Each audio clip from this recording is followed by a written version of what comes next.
Just like that, our entire future was gone because some loser couldn't be bothered to carry proper insurance. I was absolutely devastated. But looking back now, I can see that Gary didn't handle it the way I needed him to. Instead of just being there for me and letting me grieve properly, he kept trying to fix everything with suggestions and solutions. He'd bring up therapy every few days, like talking to some stranger was going to magically make everything better.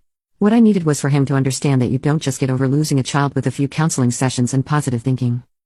While I was dealing with the worst trauma of my life, Gary would go to work every day and function normally like nothing had changed. He'd come home and ask how I was feeling but then seem frustrated when I couldn't just snap out of it and be the happy girlfriend he was used to. It was like he expected me to grieve on his timeline instead of understanding that losing a baby changes you permanently. The worst part was how he'd tiptoe around me like I was some fragile thing that might break if he said the wrong thing.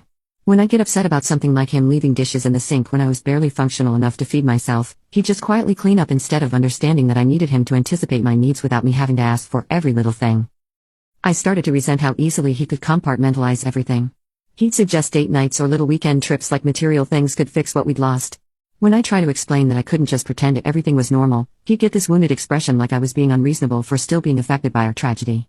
What really got to me was how he'd act like the accident was just some random unfortunate event instead of understanding the deeper issues.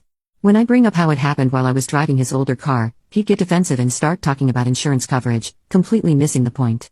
If he'd really cared about my safety, he would have insisted I take his newer, safer car instead of letting me drive that death trap. The loneliness was the worst part.